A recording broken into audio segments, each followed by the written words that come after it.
Hey, what's up guys? Tony here, and you're watching some more iRacing. This is the Road to F1. I don't remember what week it is.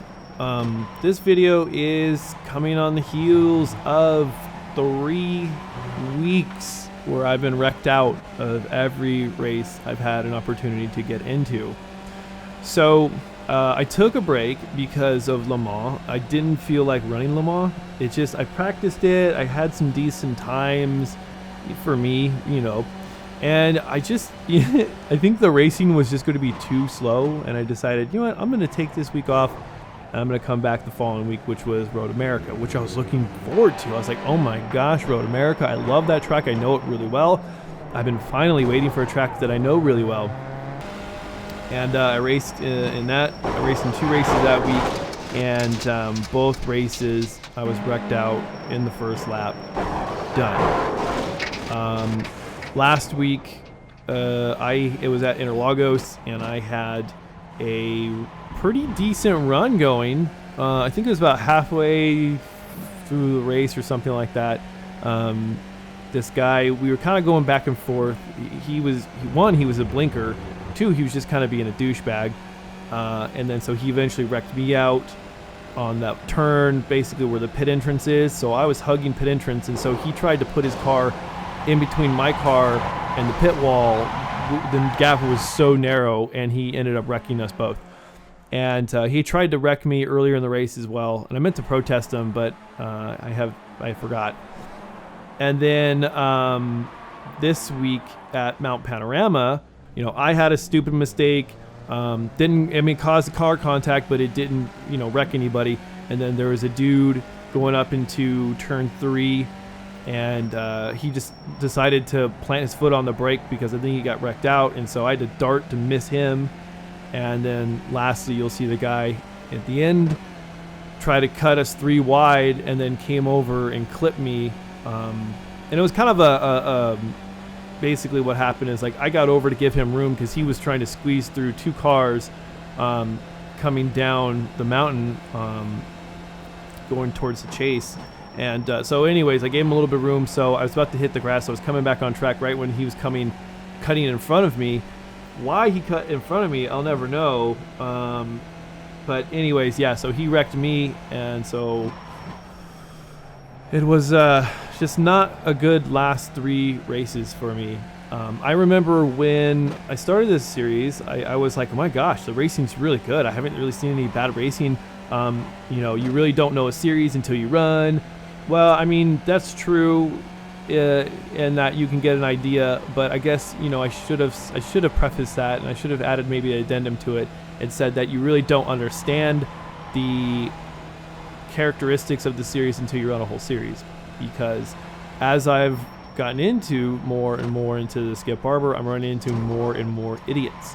I'm also noticing that I'm not particularly fast. I'm constantly in the back of every single grid that I'm in, which is frustrating. It's not really motivating because really I don't race enough to be like fired up by the fact that I'm on the slower side.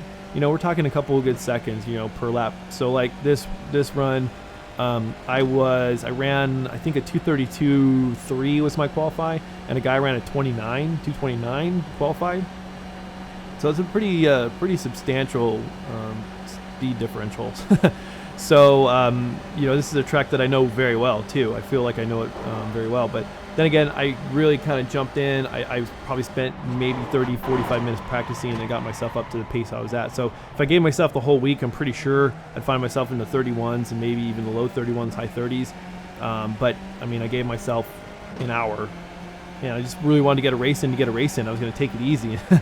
And so now I'm completely frustrated with this series, and I don't want to be, because I really surprisingly I like this car a lot, but I think that there's just other series that I am more competitive in that I can hopefully get decent drives in. So I'm not going to quit the series. I definitely want to finish out the season of Skip Barber, move on to Star Mazda, and then on and on and on, but it's going to be hard.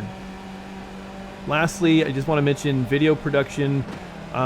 it's waning quickly, and a lot of that has to do with my other channel. I've got a new channel that I mentioned once before called Boosted Aspirations. It's a channel that's dedicated to real life car stuff, and that I'm doing. It's seen quite a bit of success in its very short lifetime, and it takes up usually at least 2 days of the week, for one for video production and then one for video editing, uploading, reviewing. Myself and O'Brien, we go back and forth and criticize, like, hey, you know, is this good? Should we add music? So we go through several iterations of our final video before we publish. And so that being said, it's really takes up a lot of my time, so it's even less time I have to race. And on top of that, my wedding now is less than 30 days away. I believe we're at 28 days now until the wedding, so even less time to jump on my computer and race, because I've got final wedding planning things going on. We're looking at our seating chart, making sure that all of our vendors are paid for. So it's getting kind of stressful, and time is getting kind of into a crunch. So if you guys like this series and you're expecting a video a week, hopefully you'll see it maybe once a week. I need to get back onto a good racing schedule if I can. Oh, and the last thing I was going to mention, in April is our honeymoon, so I'll be gone for 2 weeks. So I'll be down for another 2 weeks, so you might not see, I don't know, 3 more weeks of racing. So hopefully I'll finish off this season. I don't, like I said, I don't know what week it is. I think we're close. I know we're over the halfway point. I don't know how many weeks we have left of the season, so maybe the season will end and I'll go on my honeymoon, and then I'll come back into a brand new season and a brand new car. So anyways, you know, in the comment section below, let me know if you've been involved in a brand new series where, you know, you found that, you know, the racing went really well the first half, and then the second half it was just terrible. You know, like, I don't know. It's just, that's the way I am. I'm just venting. So if you need to vent, you need to feel you need to vent about iRacing, this is definitely the comment section to do it. So thanks for watching, guys. Thanks for subscribing. And if you liked the video, give it a thumbs up. If you hated the video, go ahead and give it a thumbs down. And I'll talk to you guys hopefully next week in my next video.